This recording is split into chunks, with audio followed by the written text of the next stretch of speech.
Tama po. Si Jasmine, Kuya John, magka-brownout bukas. Kailangan ng generator. Ano na po, generator? Saan nakukuha ng generator? Hindi, kahit na paano na-provide natin. May silya tayo, may upuan tayo. Ang importante naman doon, ma-celebrate natin ng maayos, masaya itong kaarawan na to. Kaya sa inyo pong lahat, maraming salamat po. Nahuliman po ako. Pero dumating pa rin ako dahil hindi ko naman malilis itong mga kamag-anak ko. At kahit na paano, mahal na mahal ko itong mga kamag-anak ko ito. Malayo man ako sa 3 taon ko sa Japan. Si Ate Chechi nyo lang ang babalik bukas. Naiingit ako. Naiingit. Naguluhan. Basta magsaya lang po tayo. Maraming salamat po sa inyo lahat.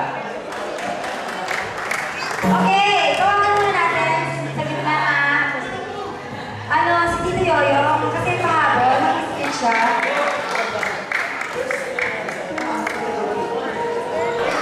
So yan, Tito Yoyo, come here, mag-skate po.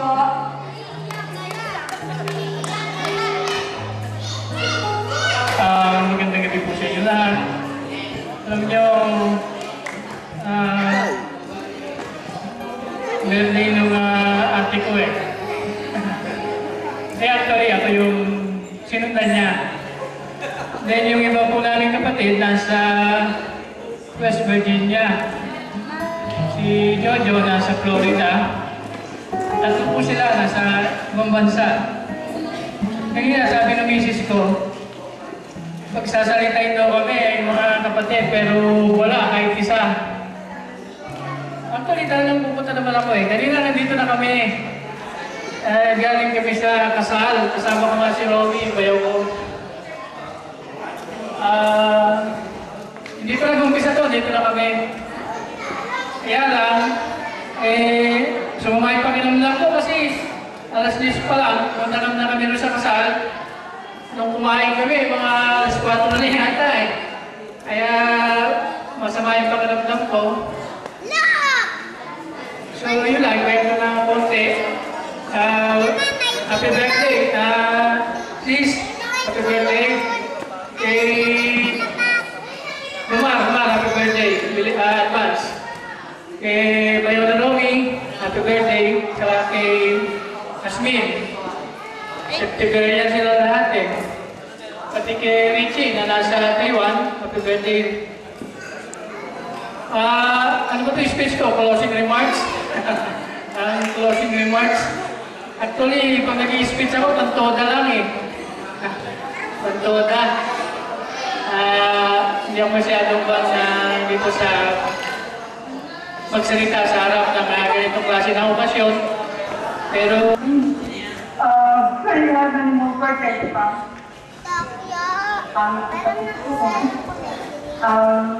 Hope to see you someday.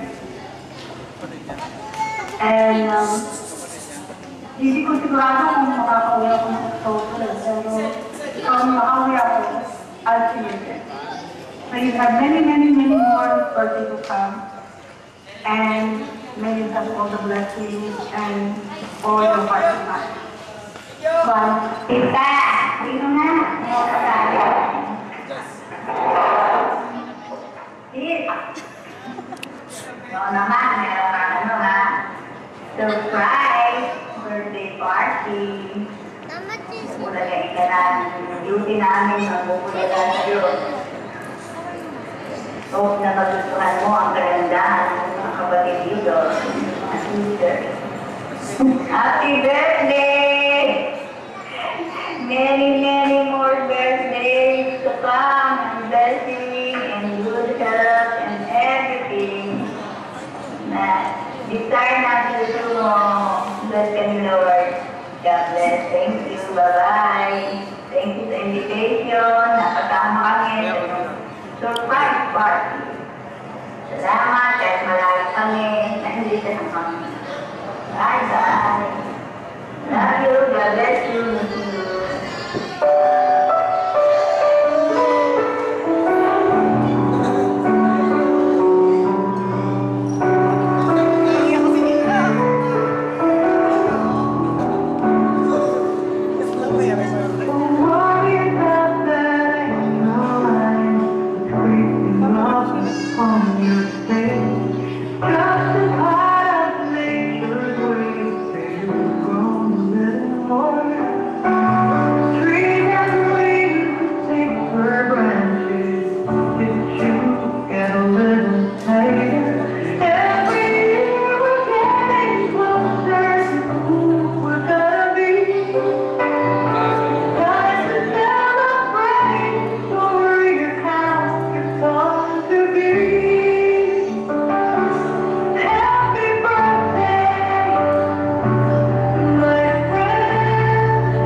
speakers beating, girls screaming and dancing and dancing and dancing and Quadra ang pangalan niya, mahal naming konsehal dito sa Valenzuela. Pagtulong sa kapwa, yan ang pakay niya. Paglilingkod sa bayan, siya'y tunay nga. Huwag kang malulungkot at huwag mahihiya. May kailangan ka, sa kaniya'y lumapit ka. Maaasahan mo tulong mula sa puso. Mahal nating Konsehal Richie Quadra. Mahirap ka man o mayaman, pagtingin niya sa ating pantay-pantay. Madaling lapitan, sadyain mo lamang Konsehal Richie Quadra sa lungsod ng Valenzuela. Tunay natin siyang kapamilya. Tayo na mga kapamilya, magmahalan tayo't magkaisa. Magkakagalit, magkasunduran, sila-silang pamilya'y magpuunan. Igalang ang bawat isa, sa Diyos ay sumamba. Yan ang tanging pangarap ni Konsehal Richie Quadra, kapayapaan sa lungsod na Valenzuela.